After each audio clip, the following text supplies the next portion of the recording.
बेटा स्क्रीन दिखाई दे रही है सबको? यस मैम, दिख रही है।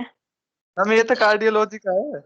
आज का टॉपिक है एंजियोग्राफी। अभी हमने एंजियोप्लास्टी के बारे में पढ़ा, हम पढ़ेंगे एंजियोग्राफी। एंजियो जैसा कि मैंने पहले बताया था कि जो एंजियो जो होता है उसका मतलब है ब्लड वेसल्स और ग्राफी मतलब इमेज, ठीक है। तो इसमें एंजियोग्राफी से हम क्या करते हैं, ब्लड वेसल्स की स्टडी करते हैं, ठीक है। इमेज लेके ब्लड वेसल्स की स्टडी की जाती है। तो अब हम एंजियोग्राफी के बारे में पढ़ते हैं। So angiography is a general term that describe radiologic examination of vascular structure within the body after introduction of iodinated contrast media या गैस। कहने का मतलब है कि एंजियोग्राफी एक ऐसी टर्म है जो हमारे वस्कुलर स्ट्रक्चर को क्या करती है, रेडियोलॉजिकल एग्जामिन करती है, ठीक है। कब?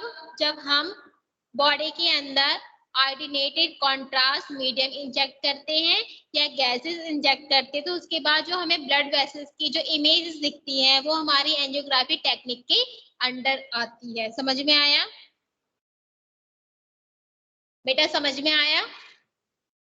Yes ma'am. ठीक है,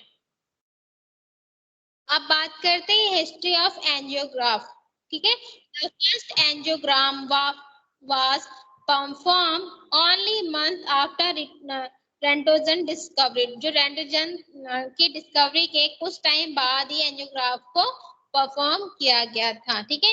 विच वाज व्हेन, ठीक है, two physician inject chalk or mercury salt into amputated hand and create image of artery। मतलब दो फिजिशियन थे जिन्होंने चौक और मरकरी को क्या किया था, अपने हैंड में क्या किया था, इंजेक्ट किया था, और उसके बाद उन्होंने एक इमेज आर्टरीज की इमेज को क्रिएट किया था। तो इससे एंजियोग्राफ के बारे में पता चला। अब नॉर्मल पढ़ते कि एंजियोग्राफ क्या है, क्यों है और यूज करते हैं, ठीक है। तो angiograph is used to access for disease, और मतलब जो एंजियोग्राफ का यूज किया जाता है ये पता लगाने की, कौन सी डिजीज का पता लगाने के लिए, ब्लड वेसल्स की प्रॉब्लम को पता लगाने के लिए। तो इसमें it is used to access for disease of the arteries and brain. Arteries में क्या है, arteries these take blood to brain, limb and abdominal organ, ठीक है, और vein this carry blood back to heart. तो हम जो एंजियोग्राफी का यूज करते हैं, एंजियोग्राफी का यूज करते हैं ब्लड वेसल्स की डिजीज को का पता लगाने के लिए हम एंजियोग्राफी का यूज करते हैं, ठीक है। These disease में इंक्लूड, जिसमें कौन कौन से डिजीजेस, ब्लड वेसल्स की कौन कौन से डिजीजेस इन्वॉल्व है, जिसमें एथेरोस्क्लेरोसिस, ठीक है, atherosclerosis furring of arteries causing them to no. मतलब इसमें क्या होता है, एथेरोस्क्लेरोसिस में प्लग फॉर्म होने लगता है और जिसकी वजह से आर्टरीज नैरो हो जाती है, तो उसको हम बोलते हैं थेरोस्क्लेरोसिस, ठीक है। नेक्स्ट है एन्यूरिज्म। एन्यूरिज्म क्या होती है, ब्लड वेसल्स में क्या, ब्लड वेसल्स क्या होते हैं, ब्लड वेसल्स की जो वॉल होती है ना एन्यूरिज्म में, वो वीक पड़ जाती है, ठीक है, वीक पड़ जाती है। और जब ब्लड फ्लो होता है तो वीक ब्लड वेसल्स होने की वजह से वो उन पे प्रेशर पड़ता है, और प्रेशर उस पे जब पड़ता है तो एक लास्ट मोमेंट ऐसा आता है कि वहां से वो ब्लड वेसल्स बस्ट हो जाती हैं या रप्चर हो जाती हैं, तो उसको हम एनोरिज्म कहते हैं, ठीक है। नेक्स्ट है कंडीशंस कॉजिंग इंटरनल ब्लीडिंग, और ऐसी कोई कंडीशन जिसकी वजह से इंटरनली कोई ब्लीडिंग हो रही हो, तो उस केस को या उस केस में हम एंजियोग्राफी करते हैं, ठीक है। बेटा इतना समझ में आया सबको? यस मैम, आ गया। और बाकी चलो अब बात करते हैं टाइप्स ऑफ एंजियोग्राफिक प्रोसीजर। तो अब हम इसमें एंजियोग्राफी के प्रोसीजर की बात करते हैं। तो इसमें 4 टाइप्स है, इसमें एंटीरोग्राफी, ठीक है, एंटीरोग्राफी, वेनोग्राफी, एंजियोग्राफी और लेम्फोग्राफी। तो एंजियोग्राफी प्रोसीजर के टाइप्स में एंटीरियोग्राफी, जिससे कि नाम से ही पता चल रहा है, एंटीरियो मतलब आर्टरीज की इमेजेस निकालते हैं। यह हमें इसमें हम आर्टरीज की इमेजिंग लेते हैं। नेक्स्ट है वीनोग्राफी, वीनो मतलब वेन, वेन की इमेजेस लेते हैं, ठीक है। नेक्स्ट है एंजियोग्राफी, जिसमें हम हार्ट और उससे रिलेटेड जो वेसल्स होते हैं उनकी इमेजेस लेते हैं। और नेक्स्ट है लिम्फोग्राफी, जिसमें हम लिम्फेटिक वेसल्स या नोड्स की इमेज लेते हैं। बेटा समझ में आया? यस मैम आ गया। ठीक है। अब अदर टेक्नोलॉजीज या मॉडलिटीज, जिसमें जो अदर और कौन कौन सी टेक्नोलॉजी, जिसमें हम सीटी का यूज करते हैं, एमआरआई का यूज करते हैं, अल्ट्रासाउंड का यूज करते हैं, पर्टिकुलरली डॉपलर यूज करते हैं, हम न्यूक्लियर मेडिसिन का यूज करते हैं, और all use to imagine vessels and each has it advantage and मतलब ये सारी जो चीजें हैं हम वेसल्स की इमेजेस के लिए यूज करते हैं। इनके कुछ एडवांटेज भी हैं, कुछ फायदे भी हैं और कुछ नुकसान भी है। Vessel imaging is constantly evolving area, जो इमेज वेसल्स की होगी एक पर्टिकुलर एरिया की वो वेसल्स इमेज शो करेगा, ठीक है। अब बात करते हैं personnel in the angio room, मतलब जब भी हम पेशेंट का एंजियोग्राफी करते हैं तो जो एंजियो रूम में क्या क्या होना चाहिए, मतलब पर्सनल क्या क्या होना चाहिए। तो इसमें है रेडियोलॉजिस्ट या स्पेशलाइजिस्ट, मतलब जो एंजियोग्राफी का या तो कोई रेडियोलॉजिस्ट होना चाहिए, नहीं तो स्पेशलाइज कोई पर्सन वहाँ होना चाहिए। साथ साथ वहाँ पे नर्स भी होनी चाहिए, ठीक है। नेक्स्ट है 2 to 3 रेडियोलॉजिक टेक्नोलॉजिस्ट, और उसके साथ साथ कार्डियोवास्कुलर के रिगार्डिंग वहाँ से 2 to 3 रेडियोलॉजिक टेक्नोलॉजिस्ट भी, टेक्नीशियंस भी वहाँ पे होने चाहिए, ठीक है। सम टाइम एनेस्थीसियोलॉजी, और कुछ टाइम मतलब कभी कभी तो एनेस्थीसिया की भी जरूरत पड़ती है, तो उसके लिए हमें एनेस्थीसियोलॉजिस्ट की भी जरूरत पड़ती है। तो एक एंजियो रूम में प्रॉपर एक ये कह लो एंजियो रूम में एक रेडियोलॉजिस्ट, नर्स, टेक्नीशियंस और एनेस्थीसियोलॉजिस्ट की जरूरत होती है, जो प्रॉपर उस पर्सनल एंजियो रूम में हमेशा रहते हैं फॉर द एंजियोग्राफी।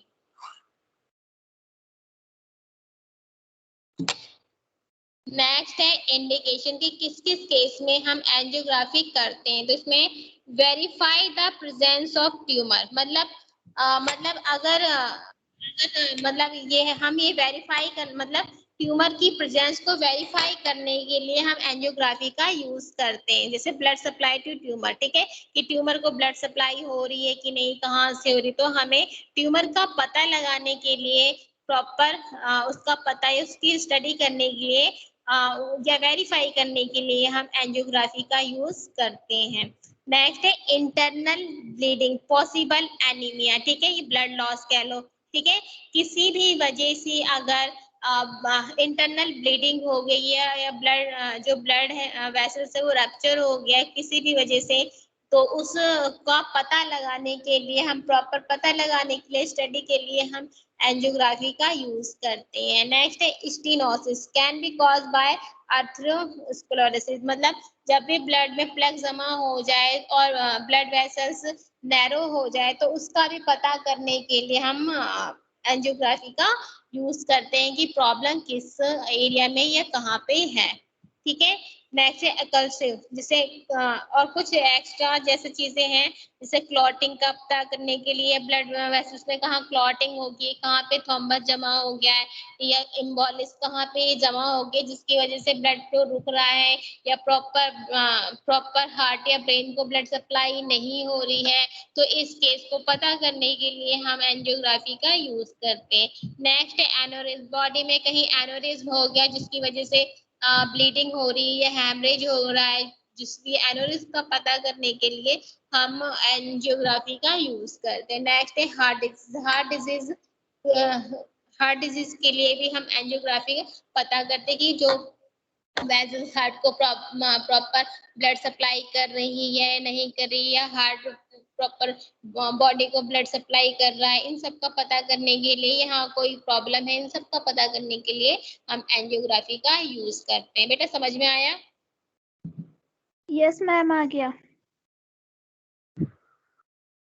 अब है कॉन्ट्राइंडिकेशन की किस किस केस में हमें एंजियोग्राफी नहीं करनी चाहिए। ठीक है, तो इसमें previous severe reaction to contrast, अगर किसी पेशेंट को पहले से ही कॉन्ट्रास्ट डाई या मटेरियल से एलर्जी है या बहुत ज्यादा रिएक्शन है, तो उस केस में हम एंजियोग्राफी नहीं करेंगे। क्यों? क्योंकि एंजियोग्राफी करने के लिए हमें ब्लड की इमेज की जरूरत पड़ती है, और उसके लिए हम अगर एक्सरे का सिंपल यूज करें तो हमें ब्लड वेसल्स की इमेजिंग नहीं दिखेगी और प्रॉपर हम उसकी स्टडी नहीं कर पाते। तो उसको प्रॉपर इमेज स्टडी के लिए हमें कंट्रास्ट मटेरियल की जरूरत होती है, जो हम पेशेंट में इंजेक्ट करते हैं। अगर पेशेंट कंट्रास्ट मटेरियल से एलर्जिक है तो उसकी वजह से कॉम्प्लिकेशंस हो सकता है, और कॉम्प्लिकेशन होने की वजह से प्रॉब्लम आ सकती है। इसलिए उन पेशेंट पे कभी भी एंजियोग्राफी नहीं करनी चाहिए जिनको कंट्रास्ट मटेरियल से बहुत ज्यादा रिएक्शन होता हो। ठीक है, नेक्स्ट है इम्पेयर रीनल फंक्शन। अगर किसी को रीनल फंक्शन मतलब उनकी किडनी फंक्शन में अगर किसी भी वजह से कोई प्रॉब्लम हो रही हो, क्योंकि हमारी जो किडनी है उसका काम फिल्ट्रेशन का होता है, हमारी किडनी ही ब्लड फिल्ट्रेशन का काम करती है। तो अगर किसी भी वजह से रीनल प्रॉपर फंक्शन नहीं कर पा रहा है तो उस केस में भी हम एंजियोग्राफी नहीं करते हैं। नेक्स्ट है इम्पेयर ब्लड क्लॉटिंग फैक्टर, मतलब अगर कहीं भी ब्लड क्लॉटिंग फैक्टर की वजह से कहीं भी कोई प्रॉब्लम हो रही है तो उस केस में भी हम ये काम नहीं करते हैं। ठीक है, नेक्स्ट है inability to undergo surgical procedure. अगर अगर किसी भी सर्जिकल प्रोसेस को हम नहीं कर पा रहे हैं या उसको हम नहीं कर सकते या उसमें कोई प्रॉब्लम है तो उस केस में भी हम एंजियोग्राफी का यूज नहीं करें। ठीक है, अब बात करते हैं कॉन्ट्रास्ट मीडिया की। तो कॉन्ट्रास्ट मीडिया हमारे एंजियोग्राफी का सबसे मेन या ये कह लो कि बेस है। ठीक है, बिना कॉन्ट्रास्ट मटेरियल के हम एंजियोग्राफी नहीं कर सकते, क्योंकि जैसा कि मैंने बताया एंजियो मतलब ब्लड वेसल्स होता है और ग्राफी मतलब इमेज होती है। तो इमेज का पता करने के लिए, ब्लड वेसल्स की प्रॉपर इमेज का पता करने के लिए हमें कॉन्ट्रास्ट डाई या मटेरियल की जरूरत होती है। तो कॉन्ट्रास्ट मीडिया या कॉन्ट्रास्ट डाई हमारे एंजियोग्राफी का बेस है। विदाउट कॉन्ट्रास्ट मीडिया के हम एंजियोग्राफी नहीं कर पाएंगे, क्योंकि विदाउट कॉन्ट्रास्ट मीडिया के हमें इमेज ही दिखाई नहीं देगी और ना ही ये पता चलेगा कि प्रॉब्लम कहाँ है। तो अब हम यहाँ पढ़ते हैं कॉन्ट्रास्ट मीडिया।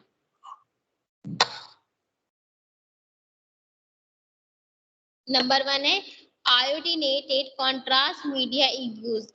एंजियोग्राफी के लिए हम कॉन्ट्रास्ट मीडिया का यूज करते हैं, जिसमें can produce nausea and uncomfortable burning sensation, जिसमें कई पेशेंट को नोजिया और बर्निंग सेंसेशन की फीलिंग आती है। मतलब जब भी पेशेंट में हम आयोडीनेटेड कॉन्ट्रास्ट मीडिया को इंसर्ट करते हैं तो पेशेंट को नोजिया जैसी फीलिंग नहीं तो बर्निंग सेंसेशन की फीलिंग होती है। एलर्जिक रिएक्शन भी हो सकता है, जैसे कि अभी हमने कॉन्ट्राइंडिकेशन में पढ़ जाएगा, पेशेंट को एलर्जिक रिएक्शन भी हो सकता है, इसलिए हमें पहले से ही पता करना होता है कि पेशेंट को की कॉन्ट्रास्ट से एलर्जी है या नहीं है। नेक्स्ट है सीवियर। ठीक है, अगर किसी को एलर्जी रिएक्शन है तो ये देखेंगे कि पेशेंट को एलर्जी रिएक्शन कैसा, सीवियर है या माइल्ड है। तो अगर सीवियर है तो एनाफिलैक्टिक शॉक लग सकता है। ठीक है, मतलब शॉक, रैपिड स्लो ब्रीथिंग हो सकती है, हाई पल्स रेट हो सकता है। ठीक है, तो अगर किसी को कॉन्ट्रास्ट मीडिया इंसर्ट करने के बाद एलर्जी शो होती है, अगर एलर्जी बहुत ज्यादा शो होती है तो उसे शॉक लग सकता है, नहीं तो सांस लेने में दिक्कत आ सकती है और उसकी पल्स रेट बढ़ जाती है। अगर उसे माइल्ड एलर्जी है तो उसकी हाई से स्लाइटली डिफिकल्टी, तो अगर उसे माइल्ड है तो उसे बस थोड़ी सांस लेने में ही डिफिकल्टी होती है। तो इसलिए कॉन्ट्रास्ट मीडिया देने के टाइम हमें उसके एलर्जिक रिएक्शन के बारे में भी पता होना चाहिए। What happen when I go home? ठीक है, इसमें कहा गया है कि क्या होगा जब मैं घर चला जाऊं। ठीक है, तो once you are home you should drink plenty of fluid, मतलब कहने का मतलब है ये तब बता रहा है जब एंजियोग्राफी हो जाए पेशेंट की और उसके बाद वो घर चला जाए तो उसे क्या क्या करना चाहिए। तो इसमें लिखा है वंस पेशेंट आर होम, ठीक है, इसमें लिखा है you are home you should drink penalty of fluid, मतलब जब भी तुम घर जाओ तो तुम्हें बहुत ज्यादा पानी पीना चाहिए, ठीक है। अवॉइडिंग एल्कोहल, एल्कोहल को अवॉइड करना चाहिए फॉर द फर्स्ट 20 आवर्स, मतलब 24 घंटे के लिए अल्कोहल को अवॉइड करना चाहिए और कोई भी थिंग्स ऐसी जो है उसे नहीं लेनी चाहिए, ठीक है। Easy for 48 hours you should avoid driving और मतलब और कम से कम 28 घंटे 2 दिन तक ना तो मतलब ड्राइविंग भी नहीं करना चाहिए और ना ही स्ट्रेस वाला काम करना चाहिए, ठीक है। एक्टिविटी एंड हाँ मैम सोनाली एग्जिट हो गई, उसे दोबारा ज्वाइन कर दो।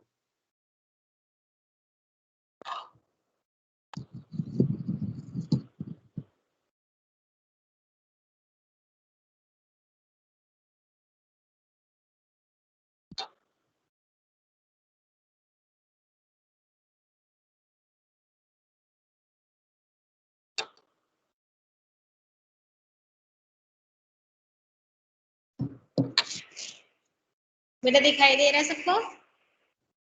यस मैम, दिखाई दे रहा है। ठीक है।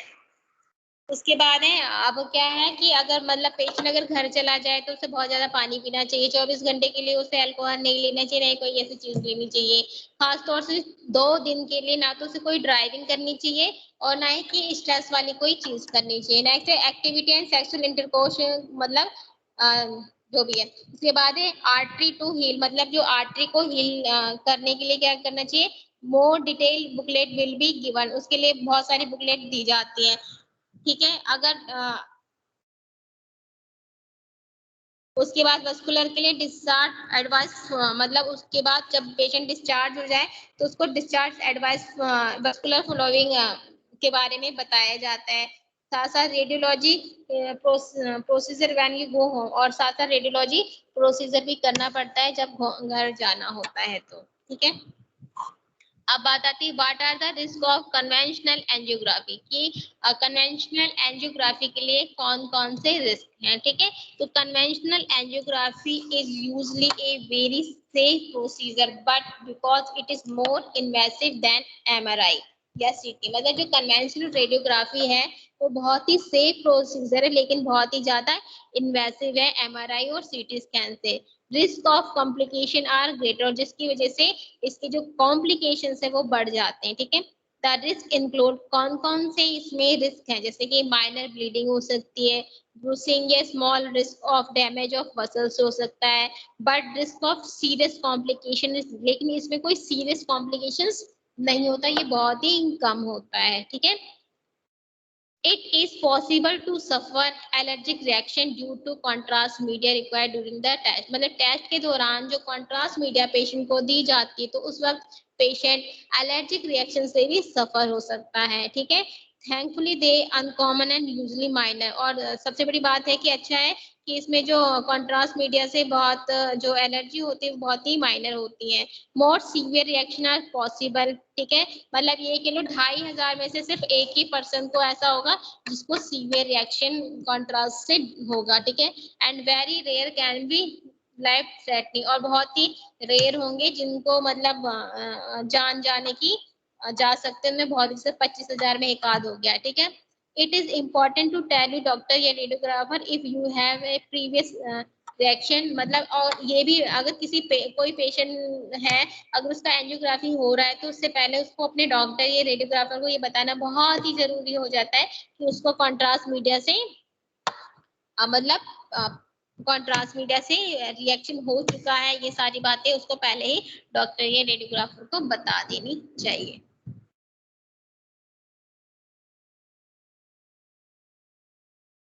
अब ये है व्हाट इज दिस, ये जो मशीन है ये क्या करती है, फ्लो रेट को मेंटेन करती है, किसके ब्लड फ्लो रेट को मेंटेन करती है इंक्लूडिंग हीटिंग डिवाइस टू ये क्या है to reduce viscosity of contrast media by keeping it near body temperature, मतलब जब ये क्या करता है जो कंट्रास्ट मीडिया हम पेशेंट को देते हैं उसकी विस्कोसिटी को रिड्यूस करता है, ठीक है, और इसका जो टेम्परेचर होगा वो बॉडी टेम्परेचर के पास होगा।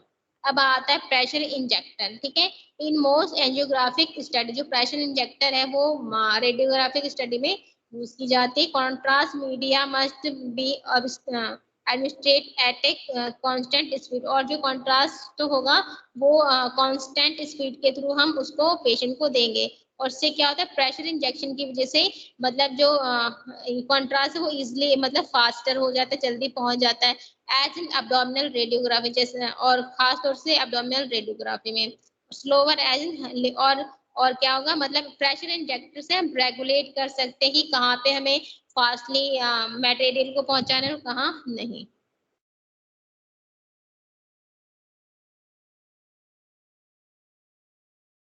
दिस इज स्टिल, अब ये क्या है हमारी मशीन है, इक्विपमेंट है, जिसमें क्या हमारी DSA digital subtraction angiography, this is still consider as gold standard of vessel imaging when other modality are inconclusive. मतलब जो डिजिटल सब्सट्रैक्शन जो एंजियोग्राफी गोल्ड स्टैंडर्ड मतलब बहुत पुरानी टेक्निक है, ठीक है। Now common practice to be consider as area needed advance training for radiologist, और जो अभी कॉमन प्रैक्टिस में ये यूज की जा रही है। अब है रेडियोग्राफिक इक्विपमेंट कौन कौन से होते हैं, तो उसमें है इमेज इंटेंसिफिकेशन होना चाहिए, 3 फेज जनरेटर होना चाहिए, रैपिड फिल्म चार्जर होना चाहिए, ऑटोमेटिक प्रेशर इंजेक्टर होना चाहिए, एडवांस कैथेटर टेक्नोलॉजी होनी चाहिए, all help to stabilize angiography, और ये सारी चीजें क्या करेंगी हमारे एंजियोग्राफी में हेल्प करेंगी। डेवलपमेंट ऑफ इंटरवेंशनल टेक्नोलॉजी, ठीक है। Important short of angiography imaging है, क्रिएट ए थेरेप्टिक टेक्नोलॉजी, एम्बलाइजेशन होना चाहिए, इंट्रा आर्टरियल ड्रग थेरेपी हो, ठीक है। ट्रांसल्यूमिनेशन एंजियोप्लास्टी होनी चाहिए, are among the procedure that have radically change and broaden the scope of diagnostic, और ये जो प्रोसीजर है वो ब्रॉडली कहाँ डायग्नोस्टिक इमेजिंग डिपार्टमेंट में यूज होनी चाहिए, ठीक है। अब एंजियोग्राफी कौन कौन सी इक्विपमेंट की जरूरत है, इसमें बाईप्लेन सियाम डिजिटल इमेजिंग होनी चाहिए, ऑटो इंजेक्टर होना चाहिए, सिरिंज होनी चाहिए, हीट डिवाइस है जो हाई प्रेशर मैकेनिज्म हो, कंट्रोल पैनल हो, इमेज इंटेंसिफाई स्क्रीन हो, और स्लाइडिंग टेबल होनी चाहिए, ठीक है। रैपिड फिल्म चेंजर भी होना चाहिए, जो क्या अगर cut film 6 and cassette change मतलब जो फिल्म बनाने में हेल्प करती है। नेक्स्ट है पंचर निडल, इसमें पंचर और गाइड वायर यूज की जाएंगी। पंचर निडल क्या है, स्टाइलेट कैनुलेटेड के काम आएगी और लार्जर कैनुला साइज के अकॉर्डिंग, ठीक है। गॉज वायर क्या है जो सॉफ्ट और फ्लेक्सिबल वायर है, जो क्या करेगी स्ट्रेटली पास हो जाएंगी, जो हमारी कर्व वेसल्स उसमें ढंग से पास हो जाती है। जैसे कि देखो ये हमारी निडल है, ये हमारी वस्कुलर एक्सिस निडल्स है, ठीक है। जो निडल्स होंगी वो कैसे होंगी, वस्कुलर एक्सिस निडल होंगी। Size base on external diameter of needle, और उसका जो साइज होगा वो एक्सटर्नल डायमीटर वो निडल के डायमीटर के अकॉर्डिंग हो। Allow for appropriate guide wire matching, और ये क्या करेगा एप्रोप्रिएट गाइड वायर को मैच करेगा, ठीक है। अभी देखो ये हमारी गाइड वायर है जो हम इंसर्ट करते हैं। यूज है प्लेटफॉर्म और which a catheter is to be advance once position guide wire is fixed and catheter is advanced until it need to tip and guide wire। ये देखो अब ये ट्रांसड्यूसर है, short catheter use to when multiple catheter will be use, और इस ये मतलब जब बहुत सारे कैथेटर को हमें यूज करना हो तब हम इस ट्रांसड्यूसर कैथेटर का यूज करते हैं। अब ये देखो ये डिजिटल एब्स्ट्रैक्शन एंजियोग्राफी है, जिसमें हमें ब्लड वेसल्स के बारे में दिखाई दे। ये एक साइड नॉन सब्सट्रैक्टेड कैरोटाइड एंजियोग्राम है और दूसरी तरफ डिजिटल सब्सट्रैक्ट कैरोटाइड एंजियोग्राम। तो देखो इसमें जो हमारे जो डिजिटल वाला है उसमें हमें इमेजेस बहुत अच्छी दिखाई दे रही हैं, ठीक है। जो डिजिटल वाला है इसमें क्या है, ये क्या है ये digital subtract mask is taken before contrast injection. ये जो डिजिटल सब्सट्रैक्ट मास्क है ये कॉन्ट्रास्ट इंजेक्शन से पहले दी जाएगी, ठीक है। Each of digital images from the जो और जो हमने डिजिटलाइज इमेज है, जो हमने मतलब डिजिटलाइज इमेज इस फॉर्म फ्रॉम द और मास्क के थ्रू क्या होगा डिजिटल इमेज इन फॉर्म होगी। Image required form 1 image every 2 to 3 second में ली जाएगी, ठीक है, जिसमें 30 इमेज पर सेकंड में हम दे सकते हैं, ठीक है। अब ये हमारा 3 डायमेंशनल इंट्रा आर्टरियल एंजियोग्राफी है, ये देखो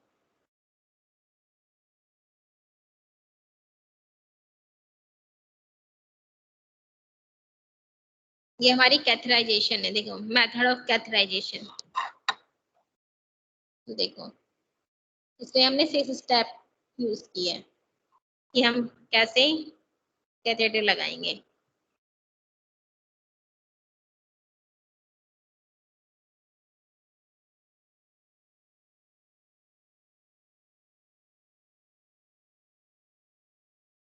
ये देखो